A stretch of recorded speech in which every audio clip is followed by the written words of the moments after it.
ఎంతో మంది డిఆర్డిఓలో జాబ్ వస్తే చాలని ఎదురు చూస్తూ ఉంటారు కదా. అలాంటి వాళ్ళ కోసమైతే డిఆర్డిఓ మనకి ఒక గోల్డెన్ ఆపర్చునిటీని ప్రొవైడ్ చేసింది. అదేంటంటే apprentice training programme. Qualification BTech, BSc, ITI and diploma.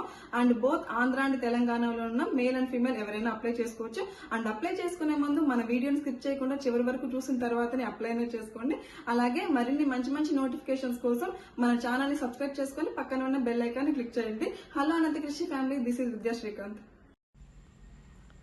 Defence research and development organisation DRDO వాళ్ళు మనకు మినిస్ట్రీ ఆఫ్ డిఫెన్స్ కింద అప్రెంటిసిప్ పోస్టులు అనేది రిలీజ్ చేసినారు. ఇవి వచ్చేసి టోటల్గా మనకు 150 వ్యాకెన్సీస్ అనేది ఉన్నాయి. ఇక్కడ ఫస్ట్ మనకు గ్రాడ్యుయేట్ అప్రెంటిసిప్ ట్రైనీ చూసుకున్నట్లయితే that is engineering, BTech, BE లేకపోతే దానికి ఈక్వివాలెంట్ ఏదైనా. దీనికి టోటల్ వ్యాకెన్సీస్ 75 ఉన్నాయి. ఇప్పుడు క్వాలిఫికేషన్స్ ఒకసారి చూసుకుందాము. ఫస్ట్ వన్ వచ్చేసి mechanical production, industrial production engineering. దీనికి వచ్చేసి 30 వ్యాకెన్సీస్ ఉన్నాయి. ఏరోనాటికల్ ఆర్ ఏరోస్పేస్ ఇంజనీరింగ్కి 15 వ్యాకెన్సీస్ ఉన్నాయి. ఎలక్ట్రికల్స్ అండ్ ఎలక్ట్రానిక్స్కి వచ్చేసి 10 vacancies. Computer science or informational టెక్నాలజీకి 15 వ్యాకెన్సీస్ ఉన్నాయి. మెటల్ ఎలర్జీ కానీ మెటీరియల్ సైన్స్కి 4 వ్యాకెన్సీస్ ఉన్నాయి. సివిల్ ఇంజనీరింగ్ కానీ దానికి ఈక్వివాలెంట్గా ఏమైనా చేసినట్టే దానికి 1 వ్యాకెన్సీస్ ఉన్నాయి. సో అట్లా చూసుకుంటే టోటల్గా మనకు 75 ఉన్నాయి under BTech and BE. Minimum age వచ్చేసి దీనికి 18 ఇయర్స్, మ్యాక్సిమం వచ్చేసి మనకు 27 ఇయర్స్. ఓబీసీ వాళ్ళకి 30 ఇయర్స్, ఎస్సీ ఎస్టీ వాళ్ళకి 32 ఇయర్స్, పీడబ్ల్యూబీడీ వాళ్ళకి 37 ఇయర్స్. అంటే మనకి ఏదైనా డిసేబిలిటీ ఉంటే దాన్ని మనం పీడబ్ల్యూ కింద వేసుకోవచ్చు. మినిమం క్వాలిఫికేషన్స్ చూసుకున్నట్లయితే ఇక్కడ మనకు ఇంజనీరింగ్కి ఈక్వివాలెంట్గా ఏదన్నా మనము కోర్స్ చేసినంటే మనము దీనికి ఎలిజిబుల్. నెక్స్ట్ వచ్చేసి గ్రాడ్యుయేట్ అప్రెంటిసిస్ ట్రైనీ అంటే నాన్ ఇంజనీరింగ్ కింద వస్తుంది. దీనికి వచ్చేసి టోటల్ నెంబర్ ఆఫ్ వ్యాకెన్సీస్ 30 ఉన్నాయి. ఫస్ట్ క్వాలిఫికేషన్స్ చూసుకున్నట్లయితే మనకు బీకామ్ వాళ్ళకి 10 ఉన్నాయి. BSc in chemistry or physics or mathematics or electronics or computer వచ్చేసి 5 వ్యాకెన్సీస్ ఉన్నాయి. Next BA in English or history or finance or banking వాళ్ళకి 5 వ్యాకెన్సీస్ ఉన్నాయి. బీసీఏ వాళ్ళకి 5, బీబీఏ వాళ్ళకి 5, అట్లా 30 ఉన్నాయి. మినిమం ఏజ్ వచ్చేసి 18 ఇయర్స్, మ్యాక్సిమం వచ్చేసి 27 years. OBC 30 years, SC ST 32 years, పీడబ్ల్యూబీడీ 37 ఇయర్స్. డిప్లొమా అప్రెంటిసిస్ ట్రైనీ ఇది వచ్చేసి థర్డ్ వన్. క్వాలిఫికేషన్స్ చూసుకున్నట్లయితే మనకు 10th క్లాస్ తర్వాత మనము 3 ఇయర్స్ డిప్లొమా కోర్స్ చేస్తాం కదా ఇంజనీరింగ్, ఆ క్వాలిఫికేషన్ అనమాట. ఫస్ట్ వన్ వచ్చేసి మనకు మెకానికల్ వాళ్ళకి వచ్చేసి 10 vacancies. Next electronics and electrical engineering వాళ్ళకి 7, కంప్యూటర్ సైన్స్ వాళ్ళకి 3, అలా టోటల్గా చూసుకున్నట్లయితే మనకు 20 వ్యాకెన్సీస్ అనేది ఉన్నాయి. నెక్స్ట్ ఏజ్ లిమిట్ అయితే మనకు మినిమం 18 ఇయర్స్, మ్యాక్సిమం వచ్చేసి అప్పర్ రిజర్వేషన్ వాళ్ళకి 27 ఇయర్స్, ఓబీసీ వాళ్ళకి 30 ఇయర్స్, ఎస్సీ ఎస్టీ వాళ్ళకి 32 ఇయర్స్, పీడబ్ల్యూబీడీ వాళ్ళకి 37 ఇయర్స్. ఫైనల్గా వచ్చేసి మనకు ITI apprentices trainees. Total number of vacancies వచ్చేసి మనకు 25 ఉన్నాయి. క్వాలిఫికేషన్స్ చూసుకున్నట్లయితే మనకు machinist 3, fitter 4, turner 3, electrician 3, welder 2, sheet metal worker 2, computer operator and programming assistant 8. ITI అంటే నార్మల్గా మనము 10th క్లాస్ తర్వాత జాయిన్ అవుతాం కదా, ఆ కోర్సు. ఏజ్ లిమిట్ వచ్చేసి మినిమం 18 ఇయర్స్, మ్యాక్సిమం 27 ఇయర్స్. అదే ఓబీసీ వాళ్ళకి 30 ఇయర్స్, ఎస్సీ ఎస్టీ వాళ్ళకి 32 ఇయర్స్, పీడబ్ల్యూబీడీ వాళ్ళకి 37 ఇయర్స్. ఈ అప్రెంటిసిప్ పోస్ట్కి కొన్ని ఇంపార్టెంట్ ఇన్స్ట్రక్షన్స్ ఇచ్చారు. అవేంటంటే 12 months ఆఫ్ ట్రైనింగ్ పీరియడ్ మాత్రమే ఉంటుంది. After the 12 months of contract ఈ పోస్ట్ని వాళ్ళైతే కంటిన్యూ చేయరు. అండ్ అంతేకాకుండా 2021, 2022, 2023 ఈ 3 ఇయర్స్లో పాస్డ్ అవుట్ అయిన క్యాండిడేట్స్కి మాత్రమే ఈ పోస్ట్కి అప్లై చేసుకోవడానికి ఎలిజిబుల్. బిఫోర్ 2021 ఎవరైనా కూడా పాస్డ్ అవుట్ అయినా ఆ క్యాండిడేట్స్ అప్లై చేసుకోకూడదు.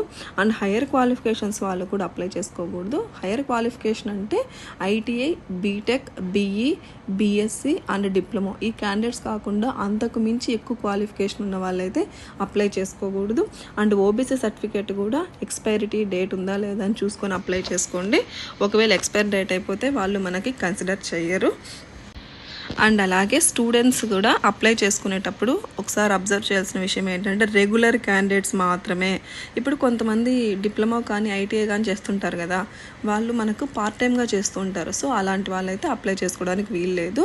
కంప్లీట్గా మనము రెగ్యులర్గా క్లాసెస్కి అటెండ్ అయ్యి పాస్ అయితేనే మనం అప్లై చేసుకోవాలి. వాళ్ళు క్లారిటీగా ఇచ్చారు, చూసుకోండి. SC, ST, OBC, PWD, EWS category వాళ్ళు కూడా అప్రెంటిస్షిప్ రూల్స్ అన్నీ కూడా ఫాలో అవ్వాల. పీడబ్ల్యూడి కేటగిరీ వాళ్ళు కూడా మనకు అప్రెంటిస్షిప్కి ఎలిజిబుల్ అయితేనే వాళ్ళు తీసుకుంటారు. అండ్ అలాగే ఎవరన్నా కూడా అప్రెంటిస్షిప్లో ట్రైనింగ్ తీసుకుంటున్నా కానీ లేదంటే అప్రెంటిస్షిప్లో మనకు సర్టిఫికేట్ ఉంటే వాళ్ళు ఈ పోస్ట్కి ఎలిజిబుల్ కాదు. 1 year కంటే ఎక్కువ ఎక్స్పీరియన్స్ కూడా ఉండకూడదు. అండ్ అలాగే టీఏడిఏ వాళ్ళు మనకు ప్రొవైడ్ చేయరు. అంటే ఇంటర్వ్యూ కానీ డాక్యుమెంట్ వెరిఫికేషన్కి వెళ్తున్నప్పుడు వాళ్ళు ఎలాంటి టీఏడిఏ ప్రొవైడ్ చేయరు డిఆర్డిఓ వాళ్ళు. అండ్ అలాగే క్వార్టర్స్ కూడా వాళ్ళు మనకి ప్రొవైడ్ చేయరు అని ఇచ్చారు. ఒకసారి నీట్గా అబ్జర్వ్ చేయండి ఇక్కడ. అండ్ నెక్స్ట్ వచ్చేసి స్టైఫండ్ వచ్చేసి అప్రెంటిస్షిప్ ట్రైనింగ్కి ఎలా ఇస్తారంటే గ్రాడ్యుయేట్ అప్రెంటిస్కి 9,000 ఇస్తారు, డిప్లొమా వాళ్ళకి 8,000, ఐటీఐ వాళ్ళకైతే 7,000 per month ఈ స్టైఫండ్ అనేది ప్రొవైడ్ చేస్తారు. అలాగే నాన్ ఇంజనీరింగ్ కేటగిరీ వాళ్ళు ఉంటారు కదా, జనరల్ స్ట్రీమ్లో వాళ్ళకు కూడా మనకు 9,000 rupees అనేది ఇస్తారు. అండ్ నెక్స్ట్ ఇంపార్టెంట్ వచ్చేసి మెడికల్ ఫిట్నెస్. మనం మెడికల్గా ఫిట్గా ఉండాలా. ఒకవేళ డాక్టర్తో చూపించుకున్నా కూడా వాళ్ళు సర్టిఫికేట్ అనేది మనకి ఇవ్వాలి డాక్టరు. అండ్ అలాగే COVID-19 వ్యాక్సినేషన్ సర్టిఫికేట్ కూడా ఉండాలి. అంటే మనము 2 doses వేయించుకున్నాం అన్నట్లు ఒక సర్టిఫికేట్ ఇస్తారు కదా గవర్నమెంట్ వాళ్ళు, ఆ సర్టిఫికేట్ అనేది మనము చూపించాలి. అండ్ నెక్స్ట్ వచ్చేసి సెలెక్షన్ ప్రాసెస్. ఈ సెలెక్షన్ ప్రాసెస్లో వాళ్ళు మనకేం చెప్పలేదు రిటర్న్ టెస్ట్ ఉంటుందా ఉండదా అని.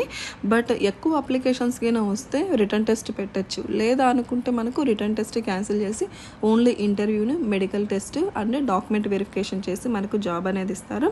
అండ్ క్యాండిడేట్స్కి వాళ్ళు షార్ట్ లిస్ట్ చేసిండేది డిఆర్డిఓ వెబ్సైట్లోనే ప్రొవైడ్ చేస్తారు. సో మనము తరచుగా ఈ డిఆర్డిఓ వెబ్సైట్ని చెక్ చేస్తూ ఉండాలి. అండ్ ఈ అప్రెంటిస్షిప్ పోస్ట్కి ఎలా అప్లై చేసుకోవాలంటే ఆన్లైన్లోనే అప్లై చేసుకోవాలి అఫీషియల్ వెబ్సైట్ ద్వారా. rac.gov.in కానీ drdo.gov.inలో అప్లై చేసుకోవాలి ఈ వెబ్సైట్ ఓపెన్ చేసి. అండ్ మన క్వాలిఫైయింగ్ ఎగ్జామ్ ఉంటుంది కదా, like BTech, BE, BSc. So దాని ప్రకారం మనము CGPA అనేది ఎంటర్ చేసుకోవాలి అప్లై చేసుకునే ముందు. అండ్ తర్వాత మొత్తం అంతా అప్లికేషన్ ఫామ్ని ఫిల్అప్ చేసిన తర్వాత మనం దాన్ని ప్రింట్అవుట్ తీసుకొని సైన్ అవుట్ చేసి మళ్ళీ స్కాన్ చేసి ఆ ఒరిజినల్ డాక్యుమెంట్స్ని అటాచ్ చేసి పంపించాలా. అండ్ లాస్ట్ డేట్ అయిపోయిన తర్వాత ఆన్లైన్ అప్లికేషన్స్ని ఏవి యాక్సెప్ట్ చేయరు. అండ్ ఇన్కంప్లీట్గా ఉన్న, పార్షియల్గా ఫిల్ చేసినా కూడా అలాంటి అప్లికేషన్ ఫామ్స్ అన్నీ కూడా వాళ్ళు యాక్సెప్ట్ చేయరు, రిజెక్ట్ చేస్తారు. మీరు అప్లై చేసే ముందు నీట్గా కంప్లీట్గా ఫిల్ చేసిన తర్వాతనే సబ్మిట్ అనేది కొట్టండి, లేదంటే మీరు అనవసరంగా జాబ్ పోగొట్టుకున్న వాళ్ళు అవుతారు.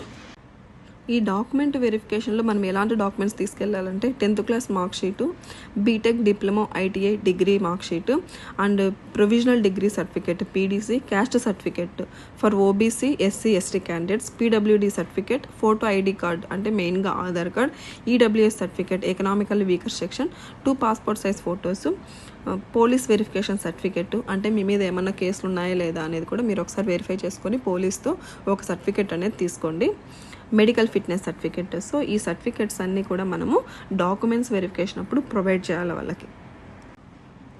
అండ్ మీరు అప్లై చేసుకున్న తర్వాత ఎక్కడ మీ రిజల్ట్స్ అనేది పబ్లిష్ చేస్తారంటే www.drdo.gov.in అనే వెబ్సైట్లోకి వెళ్ళి అక్కడ వాట్స్ న్యూ అనే సెక్షన్ ఉంటుంది, దాని మీద క్లిక్ చేస్తే మీ రిజల్ట్స్ అనేది కనిపిస్తాయి. ఇంకొకసారి చెప్తున్నా చూడండి, www.drdo.gov.inలో వాట్స్ న్యూ అనే సెక్షన్లో మీరు మీ రిజల్ట్స్ని చూసుకోవచ్చు. సెలెక్ట్ అయిన క్యాండిడేట్స్ 1 year కాంట్రాక్ట్ పీరియడ్ అనేది సైన్ చేసి ఇవ్వాలి జాయిన్ అయ్యే ముందు. అండ్ దాంతోపాటు ఈ లాస్ట్ 1 year మీరు ఎక్కడ ఉన్నారనేది పోలీస్ వెరిఫికేషన్ కూడా తీసుకొని ఇవ్వాలి. అంటే మనం పాస్పోర్ట్కి వెరిఫికేషన్కి వస్తారు కదా పోలీసులు, ఈ లాస్ట్ 1 year మీరు ఎక్కడ ఉన్నారు ఏంటని. సో అలాంటి వెరిఫికేషన్ మనం పోలీస్ దగ్గర తీసుకొని వాళ్ళకు సబ్మిట్ అనేది చేయాలా. Last date of online application వచ్చేసి 9th April and short list చేసేది April మంత్లోనే అండ్ ఫైనల్గా సెలెక్ట్ చేసేది May మంత్లో. అండ్ ఆ తర్వాత సెలెక్ట్ అయిపోయిన క్యాండిడేట్స్ మనకు రిజల్ట్స్ అనేది పబ్లిష్ చేస్తారు డిఆర్డిఓ వెబ్సైట్లో. మీరు ఎప్పటికప్పుడు చెక్ చేస్తూ ఉండండి. అండ్ ఆ తర్వాత మనం అప్రెంటిస్షిప్ ట్రైనింగ్కి జాయిన్ అయిపోవచ్చు, అంతే. సో ఇప్పటి వరకు అయితే మనము నోటిఫికేషన్ ఫుల్ డీటెయిల్స్ అనేది తెలుసుకున్నాము. నెక్స్ట్ వచ్చేసి అప్లికేషన్ ఫామ్ని ఎలా ఫిల్ చేసుకోవాలని RAC.GOZ.in అనే వెబ్సైట్ని నేను ఓపెన్ చేస్తాను. ఓపెన్ చేయగానే మనకి ఇలా కనిపిస్తుంది. ఫస్ట్ వన్ వచ్చేసి లాగిన్ అంటే మనం ఆల్రెడీ రిజిస్టర్ అంటే దాన్ని మనం లాగిన్ మీద క్లిక్ చేసుకోవచ్చు. లేదా కొత్తగా రిజిస్టర్ చేసుకున్న వాళ్ళైతే రిజిస్టర్ మీద క్లిక్ చేయగానే మనకి ఇలా డీటెయిల్స్ అన్నీ అడుగుతుంది. ఆ డీటెయిల్స్ అన్ని ఫిల్ చేసిన తర్వాత నెక్స్ట్ క్యాప్చా కూడా ఎంటర్ చేయండి. ఎంటర్ చేసిన తర్వాత గ్రీన్ కలర్ బార్ ఉంది కదా రిజిస్టర్, దాని మీద క్లిక్ చేసుకుంటే సరిపోతుంది. అంతే. All the best guys.